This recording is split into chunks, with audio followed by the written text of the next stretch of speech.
हमारी रीने हमें बताती है जैसे ही कुन और कार्सियोन क्लास से निकले ना तो बाकी के सारे स्टूडेंट भी जल्दी से क्लास से निकल गए अपनी दूसरी क्लासेस में जाने के लिए। और मैंने पहली बार सब बच्चों को ऐसे भागते हुए देखा था, लेकिन मैं भी अपनी हर्बलिज्म की क्लास में फोकस नहीं कर पाई। और मैं तो उम्मीद करती हूँ आज का पूरा दिन मुझे कोई और चीज डिस्टर्ब ना करे। लेकिन तभी पीछे हांस आता है। वो कहता है, रीने क्या तुमने नोटिस बोर्ड देखा? हम लोग फिर से एक ग्रुप प्रोजेक्ट करने वाले हैं। तो वो कहती है, क्या तुम्हें मुझे अभी ये बताना जरूरी था? वो कहता है, मैंने क्या किया? प्रोफेसर ने ये डिसाइड किया, मैंने नहीं।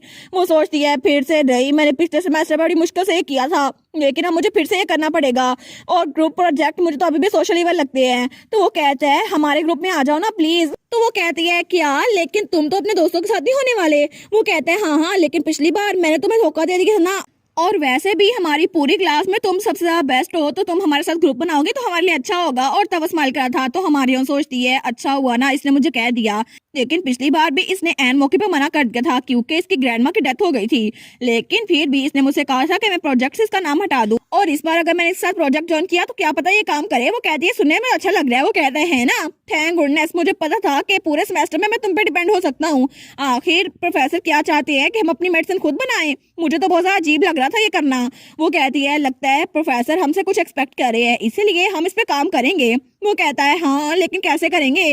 वो कहती है, मैंने पहले भी कुछ काम किए हुए हैं, मेरे पास प्राइवेट रिसर्च भी है, तो मैं अपना पुराना फार्मूला को यूज करूंगी और इससे मेडिसिन बना लेंगे। वो कहता है, तुम्हारे फार्मूला? तो हमारी हुन कहती है, मैंने काफी ज्यादा हाउस पे रिसर्च की है ना, इसीलिए मुझे लगा है मेरे पास काफी ज्यादा फार्मूलाज हैं। तो वो कहता है, लेकिन फिर भी हम तुम्हारी मेहनत का फल तो नहीं चुरा सकते ना। वो कहती है, अच्छा बस कर दो। लेकिन तभी वो स्माइल कर रही थी। वो कहता है, क्या हुआ, तुम हंस क्यों रही हो? तो तभी वो हंसने लग जाती है। वो कहता है, क्या हो गया, तुम हंसने क्यों लग गई हो? लेकिन हमारी रीना कहती है, तुमने पहले नहीं कहा था कि तुम मेरी वजह से पूरा सेमेस्टर रिलैक्स कर सकते हो? वो कहता है, हाँ हाँ, लेकिन ये बात तो डिफरेंट है ना। तो तभी वो कुछ बोलने लगता है, लेकिन तभी उन दोनों के दरमियान कार्सियोन रहता है। वो कहता है, रीने। तो वो कहती है, कार क्या हुआ, क्या तुम्हारी क्लास ओवर हो गई? तो तब हान सोचता है, कार्सियोन, क्या सच में ये कार्सियोन है? तो कार्सियोन रीने से कहता है, हाँ मेरी क्लास एंड हो गई थी और मैं तुमसे मिलने के लिए आ गया। तो रीने कहती है, लेकिन हम लोग तो क्लब रूम में मिलने वाले हैं ना, तो आखिर तुम यहाँ पर क्यों आ गए? तो वो कहता है, मुझे लगता है मुझे तुमसे माफी मांगनी चाहिए क्योंकि तुम्हारी क्लासरूम में मैंने बहुत ज्यादा बदतमीजी की थी ना, इसलिए मैं तुमसे माफी मांगने के लिए आया हूँ। वो कहती है, अच्छा अच्छा कोई बात नहीं उसके लिए। और वो दिल में सोचती है, एक्चुअली तो इसने हेल्प की थी ना। वो कहता है, सच में रीने, थैंक यू सो मच। वो कहती है, नहीं नहीं कोई बात नहीं। लेकिन हमारा हीरो कहता है, असल में मुझे तुमसे कुछ और भी पूछना था, आखिर ये लड़का कौन है? तो पीछे हांस खड़ा हुआ था, उस बेचारे को तो पसीना आया जा रहा था। तो हमारी बहन कहती है, अच्छा ये हांस है, ये मेरा फेलो क्लासमेट है हर्बलिज्म क्लास में। तो तब कार्सियोन कहता है, हे। वो कहता है, हेलो। लेकिन हमारा हीरो कहता है, रीने क्या ये तुम्हें तंग तो नहीं कर रहा? वो कहती है, क्या? तो कार्सियोन हांस की तरफ घूर कर देखता है। वो कहता है, अगर ये तुम्हें तंग करे ना तो मुझे बता देना कि मैं इसको दोबारा किससे बात करने के काबिल नहीं छोड़ूंगा।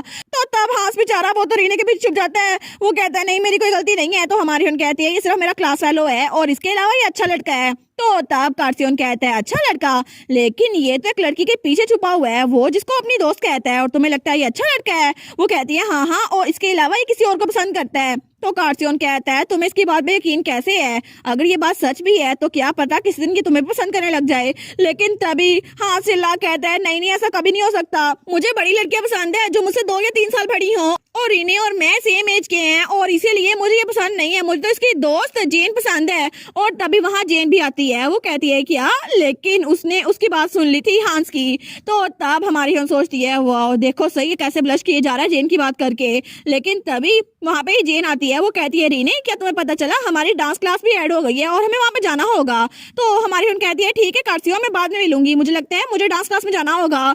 लेकिन बेचारा हांस वो तो बहुत ही ज्यादा शर्मिंदा हो गया था। तो जेन जाते हुए कहती है, मैं तुम्हें रिजेक्ट करती हूँ क्योंकि मैं किसी ऐसे इंसान को डेट नहीं करना चाहती जिसको मैं जानती ना हूँ। तो तब कार्सियोन भी गुनगुनाता आवाज चला गया था, लेकिन हांस बेचारा वो तो बिल्कुल पत्थर बन गया था। वो सोचता है कि यार इसने मुझे रिजेक्ट कर दिया मुझे जाने बगैर। और तब सीन चेंज होता है और हमें बाल रूम दिखा जाता है। तो वहाँ पे हमारी हीरोइन हमें बताती है, असल में डांस ये तो सोशल ग्रेस को साबित करने के लिए एक जरिया है जिसकी वजह से किसी की भी ग्रेस पर चलती है। और पूरी एकेडमी में चाहे कोई कॉमनर हो या नोबल, हर कोई डांस सीखता है, लेकिन डांस ये कोई ऐसी चीज नहीं है जिसको आप अकेले कर सकते हैं। और मुझे लगता है इस पूरे सेमेस्टर में ग्रुप प्रोजेक्ट ही होने वाले हैं। मैं तो जेन के साथ डांस कर लेती, लेकिन जेन किसी और के साथ है और मैं उससे अपॉर्चुनिटी नहीं छीनना चाहती क्योंकि वो मेरी दोस्त है। तो तब टीचर उसके पास आती है। वो कहती है, रीने क्या तुम्हें अभी तक कोई डांस पार्टनर नहीं मिला? वो कहती है, नहीं टीचर। तो उसकी टीचर कहती है अच्छा कोई बात नहीं, वैसे भी यहाँ पे बहुत सारे स्टूडेंट्स हैं ना, तो मुझे लगता है कि मेल और फीमेल स्टूडेंट्स एक जैसे हैं, तो मैं तुम्हारा किसी के साथ पेयर बना देती हूँ। वो कहती है ठीक है। वो सोचती है चलो कभी ना कभी तो मुझे डांस करना ही पड़ेगा ना, तो अभी कर लेती हूँ। तो उसकी टीचर कहती है ठीक है, इस सेमेस्टर के लिए तुम दोनों डांस पार्टनर बनने वाले हो। तो तब हमारी ने वहां पर देखती है, वो सोचती है क्या, वो कहती है कुन, और उसके सामने प्रिंस कुन खड़ा हुआ था। वो सोचती है इसके एक्सप्रेशन तो देखो, ये तो इस बात को भी नहीं छुपा रहा, ये मुझे कितना ज्यादा नापसंद करता है। तो टीचर कहती है ठीक है एवरीवन, अब सब लोग यहाँ पर आ जाएं, क्योंकि आज का दिन आप लोग अपने पार्टनर को ग्रीट करने वाले हैं और कल का दिन आपकी प्रैक्टिस शुरू होगी। तो अपने पार्टनर के लिए कोई गिफ्ट लेके आइएगा, जैसे कि एक फ्लावर, जिससे आपको पता चले कि आप अपने पार्टनर के लिए क्या फील करते हैं। तो हमारे सोचती है एक फ्लावर, इसका मतलब है कि ये जो मुझे कहता था कि एक फ्लावर ना उतारो क्योंकि वो जमीन के लिए अच्छा है और तुम उसे उतार के फेंक दोगी। लेकिन अब क्या ये टीचर की बात मानेगा? लेकिन मुझे पता है कि आखिर मुझे इसके लिए कौन सा फ्लावर लेकर आना है और जो कि इस पे परफेक्टली सूट करेगा। और वो तो बहुत ज्यादा स्माइल कर रही थी, तो वो सोचती है ठीक है मैं इसको बता के रहूंगी इसके लिए कौन सा फ्लावर सही रहेगा। और तब दूसरी तरफ हमें फ्योर और कार्सियन की क्लास दिखा जाती है, जहाँ पे टीचर कहता है अब तुम लोग की क्लास खत्म हो गई है, इसके बाद तुम लोगों ने डांस क्लास में जाना है। तो तब वो लोग वहां से जा रहे थे और पीछे से कुछ लड़कियां हमारे कार्सियन और फ्योर को देखकर ब्लश कर रही थी और आपस में बातें कर रही थी। लेकिन फ्योर कहता है मुझे लगता है इस साल हमारा कोई मसला होने वाला है, क्योंकि इस साल भी हमें कोई पार्टनर पिक करना पड़ेगा। लगता है रीने लोग की क्लास हमसे पहले हो गई है और ये उनका फर्स्ट लेसन था ना, तो शायद वो अपने पार्टनर के साथ होगी। लेकिन उसकी बात सुनकर बेचारा कार्सियन, उसको तो बहुत गुस्सा आता है। वो सोचता है क्या मैं तो भूल ही गया था कि रीने का कोई पार्टनर होने वाला है, लेकिन वो कौन होगा। और तब थोड़ी देर बाद वो लोग क्लब रूम में बैठे हुए थे, लेकिन फ्योर वो तो कार्सियन को देखी जा रहा था। वो कहता है क्या तुम बैठोगे नहीं? उसने कहा है कि वो माउंटेन पे जाने वाली है इसलिए लेट हो जाएगी। लेकिन कार्सियन तो बहुत ज्यादा नर्वस लग रहा था। वो सोचता है क्या वो उस लड़की के लिए कोई गिफ्ट लेने गई है, जैसे कि कोई फ्लावर। लेकिन क्या वो फ्लावर सिर्फ उसको देगी और एक फ्लावर उस लड़की के लिए? वो तो बड़ा परेशान हो गया था। तो फ्योर कहता है बस कर दो, बहुत ज्यादा क्रीपी लग रहे हो तुम। लेकिन तभी दरवाजे पे दस्तक होती है और वहाँ पे हमारी हीरोइन थी, वो कहती है हे गाइस मैं यहाँ पर आ गई। तो फ्योर कहता है देखो वो आ गई, और हमारा कार्सियन तो फिर से बिल्ली बन गया था। तो वहाँ पे हमारी इन्हें आती है जिसके मुंह पर मिट्टी लगी हुई थी, लेकिन वो स्माइल कर रही थी। तो हमारा कार्सियन सोचता है ये कितनी ज्यादा क्यूट लगती है ना, जब इसके ऊपर मट्टी भी लगी है फिर भी। लेकिन फ्योर सोचता है मैं तो प्रैक्टिकली इसकी सोच सुन सकता हूँ, ये क्या सोच रहा है। तो तब कार्सियन कहता है तुम माउंटेन पे अकेले क्यों गई थी? अगर तुम्हें हेल्प ढूंढनी थी तो मैं तुम्हारी हेल्प कर सकता था। वो कहती है वेल मैंने कुछ हेल्प ली तो थी जब मैं वहां पर थी, लेकिन मैं वहां पे एक फ्लावर लेने के लिए गई थी। तो कार्सियन कहता है क्या एक फ्लावर? नो वे, तुम उस लड़के के लिए फ्लावर लेने गई थी? वो कहती है अच्छा, लेकिन क्या तुम उस फ्लावर को देखना चाहोगे? वो कहता है क्या, और तब उसको फ्लावर दिखाती है। तो कार्सियन थोड़ा शांत होता है, वो कहता है ठीक है ये ठीक है उसके लिए। और तब हमें अगले दिन बार रूम का सीन दिखा रहता है, जहाँ पे उनकी टीचर कहती है ठीक है एवरीवन, सब लोग अपने पार्टनर के साथ खड़े हो जाएं। तो तब हमारी रीने और प्रिंस कौन वो इकट्ठे आमने सामने खड़े थे। तो हमारी रीने तो बहुत ज्यादा खुश थी। वो कहती है एक्चुअली तुम मेरे लिए एक फ्लावर लेके आए हो? तो वो कहता है हाँ मुझे भी लगता है तुम मेरे लिए एक फ्लावर लेके आई हो। लेकिन तब उसको फ्लावर देते हुए कहता है ऐसा लगता है कि तुम पे सूट करेगा।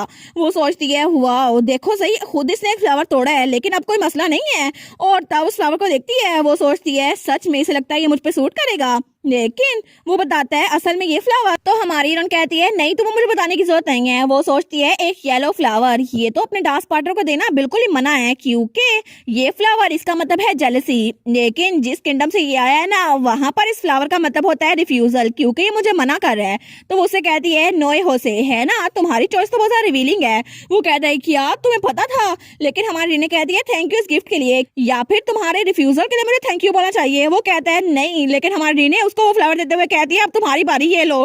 तो तब उसके हाथ में वो जड़ी बूटियां पकड़ाती है। तो प्रिंस कौन उस फ्लावर को देखता है, वो कहता है क्या ये फ्लावर है? लेकिन वो तो जड़ी बूटियां लग रही थी। तो हमारी हीरोइन कहती है हार्ट टाकिल, इसका नाम है हार्ट टाकिल। वो कहता है क्या?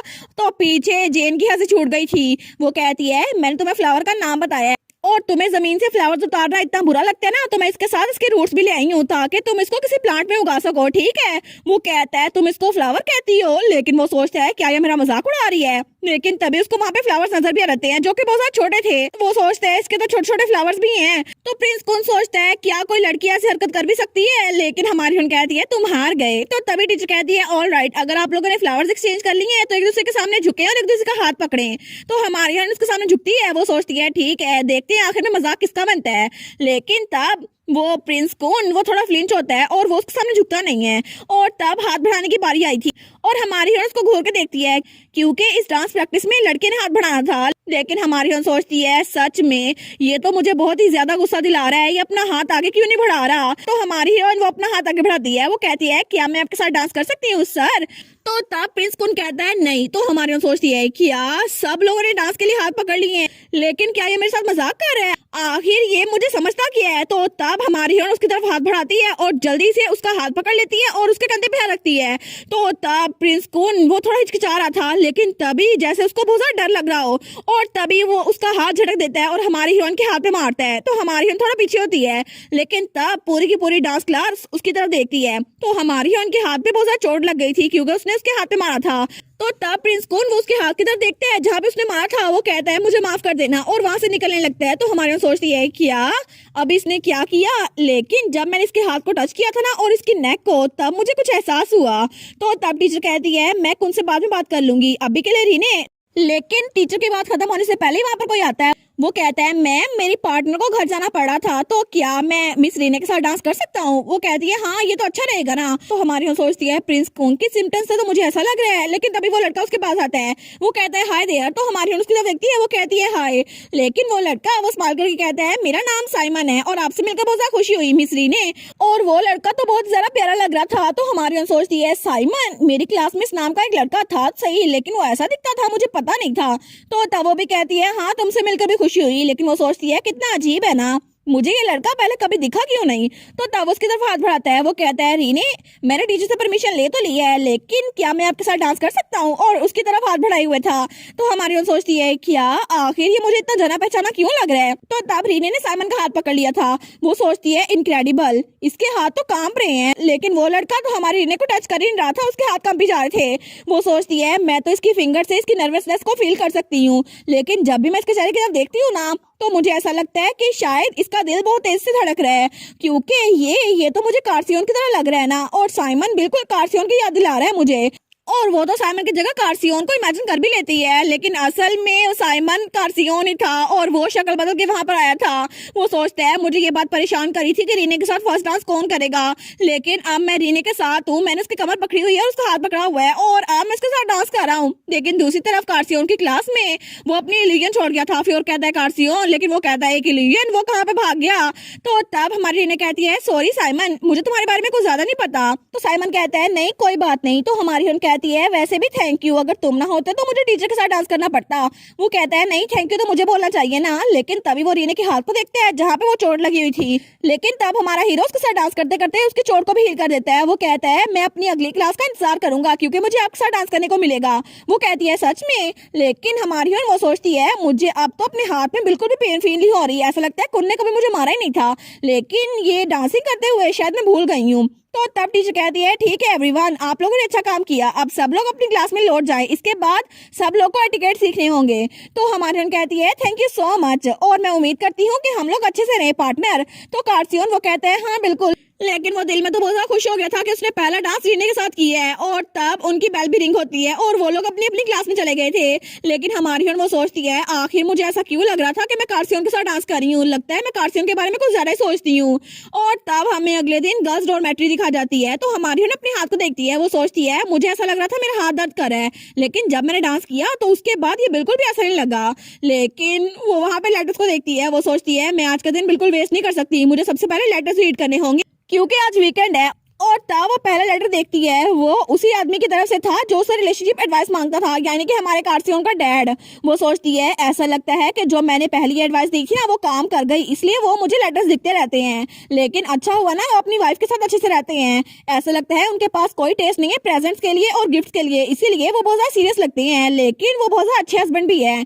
वो सोचती है क्या मैं उनसे पूछूं अगर कोई उनका सिंगल बेटा है, लेकिन मैं तो मजाक कर रही हूँ ना। लेकिन बेचारी डीने तुम्हें क्या पता उनका सिंगल बेटा तुम्हारे पीछे पागल है।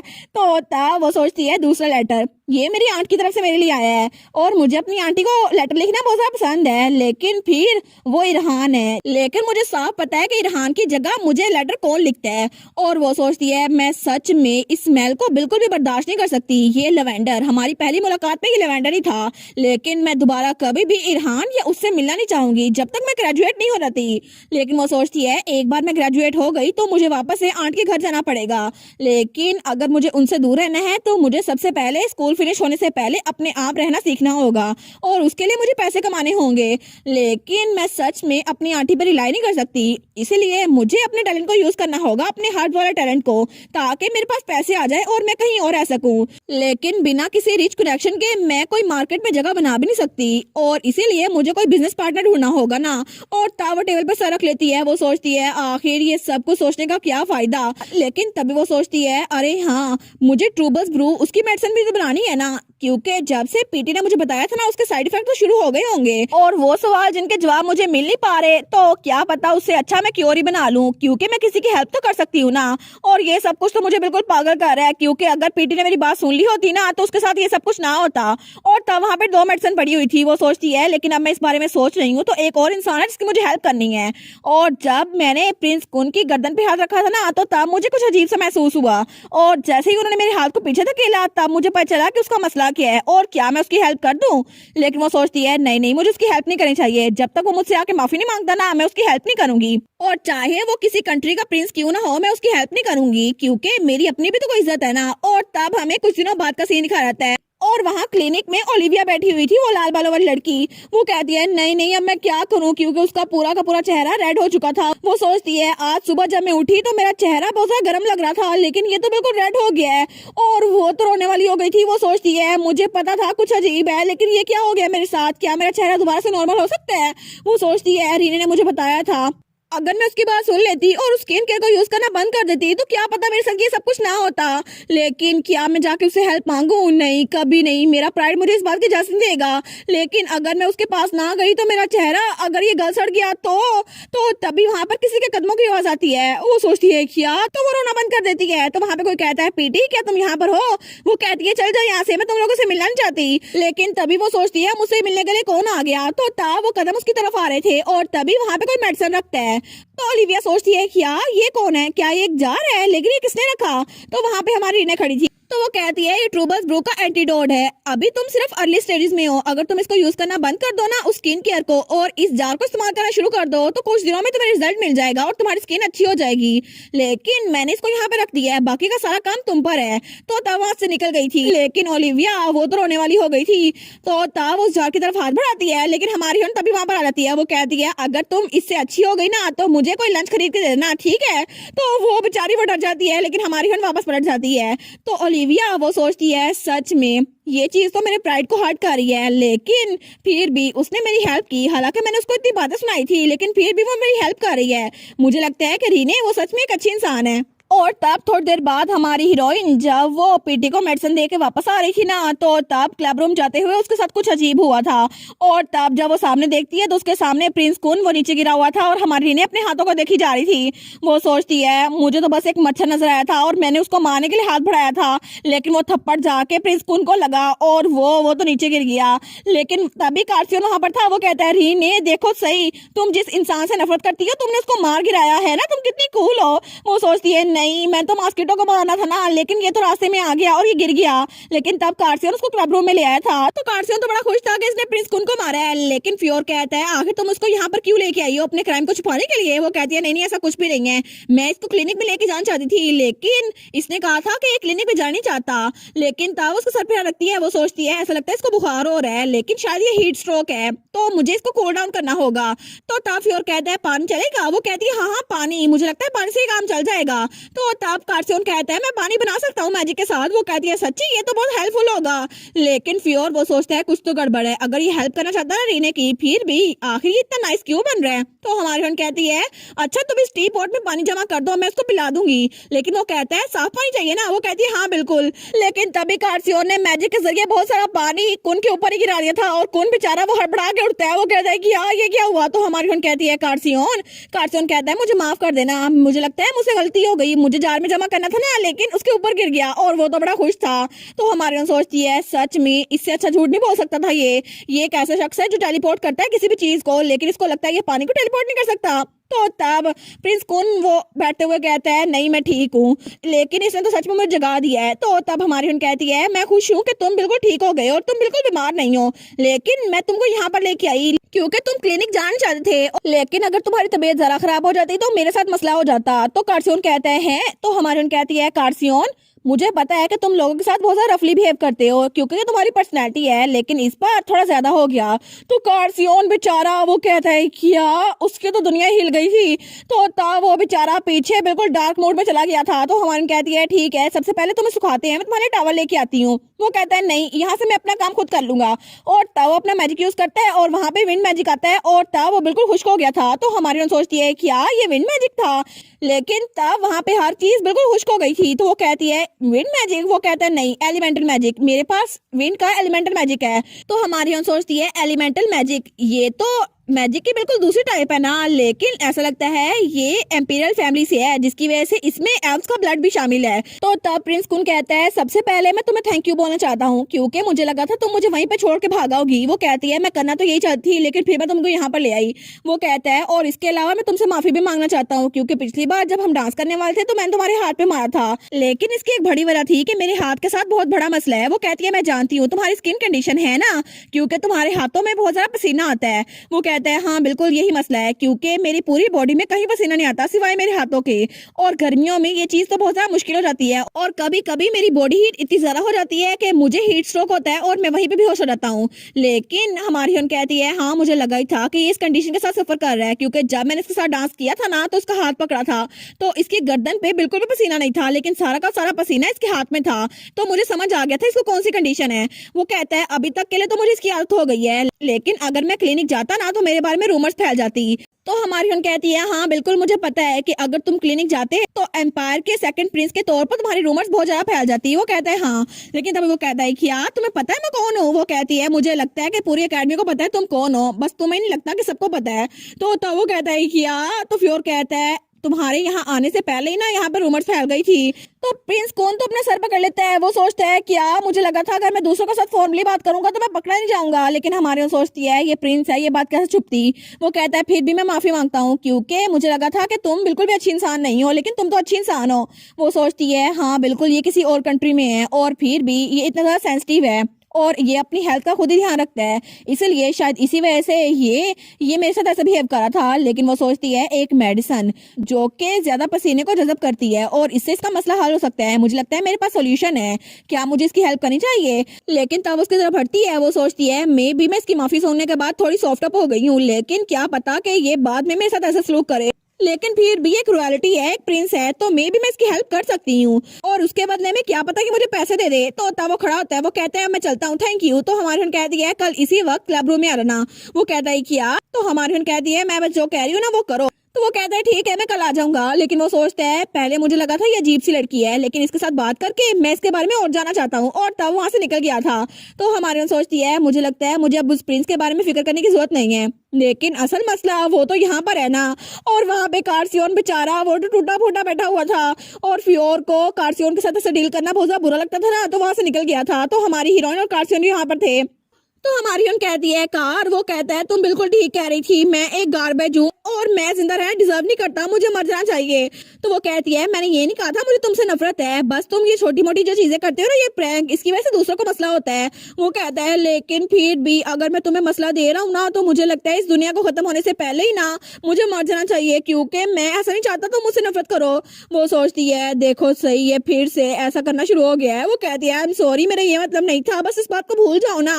वो कहता है मैं माफी मांगना चाहता हूँ क्योंकि मैंने तुम्हें परेशान कर दिया, तुम बिल्कुल ठीक कह रही थी, मेरी जेलसी की वजह से हमेशा तुम्हारे लिए मसले खड़े होते हैं और तुम मुझसे नफरत भी करने लग जाओगी, तो इसका मतलब है कि मैं तो तब फिर से वो सर नीचे कर लेता है। तो हमारी सोचती है मैं क्या करूँ, इसकी ये हालत कैसे हो गई है और ये तो सच में बहुत ही जरा अपसेट लग रहा है, लेकिन मैं इसको फील बेटर कैसे करवाऊं, मॉम डैड कोई तो मुझे बताओ। और तब रीने को याद आता है जब वो छोटी सी थी और अपने डैड के साथ बैठी हुई थी तो उसके डैड ने कहा था रीने जब तुम्हारी मॉम गुस्से में होती है ना तो मैं बहुत ज्यादा कोशिश करता हूँ कि उनको फील बेटर करवा सकूं, लेकिन जब मैं गुस्से में होता हूँ ना तो तुम्हारी मॉम सिर्फ एक सिंगल ट्रिक अपनाती है और मैं ठीक हो जाता हूँ। तो वो कहती है सच्ची वो ट्रिक मुझे बताए ना।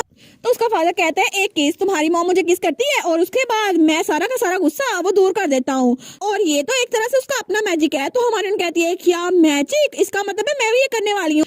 तो उसके हाथ में एक डक पकड़ी हुई थी, वो उसको भी किस करती है। और वहाँ पे एक फ्लावर था, वो कहती है मैं पूरी दुनिया में हर फ्लावर को किस करूंगी, और इसके अलावा ये क्यूट सी किटी जो यहाँ पर है ना, मैं इसको भी किस करूंगी इसके फोरहेड पर। लेकिन तभी वो कार्सियोन का चेहरा पकड़ती है और उसके फोरहेड पर किस करती है। तो कार्सियोन बेचारा वो तो ब्लश करने लग गया था, वो तो हैरान रह गया था। लेकिन हमारी हीरोइन वो अपने मुंह पे हाथ रख लेती है, वो सोचती है कि आखिर मैंने ये क्या किया, मैंने कार्सियोन के फोरहेड पे किस किया। लेकिन सच में मेरा दिमाग खराब हो गया था, आखिर मैंने ऐसा क्यों किया। अब उसको फिर से गलतफहमी हो जाएगी। और तब हमें अगले दिन का सीन दिखा रहता है, जब वहाँ पे फ्योर खड़ा था। वो कहता है तुम कितना गंदे हो ना, आखिर तुमने कल से अपना मुंह साफ क्यों नहीं किया, और तुम मैजिक से अपना मुंह साफ करते रहे हो। तो वो तो चिल्लाई जा था, लेकिन कार्सियोन वो कहता है रीने ने मेरे फोरहेड पे किस किया, मैं तो कभी अपना चेहरा नहीं धोऊंगा। और वो तो कल से अपना चेहरा धो ही नहीं रहा था। और उस वक्त फ्योर और कार्सियोन अपने डोम रूम में थे। तो फ्योर सोचता है सच में मुझे इसको देखना बिल्कुल अच्छा नहीं लग रहा, लेकिन मैं इसको ऐसे अकेला भी नहीं छोड़ सकता ना।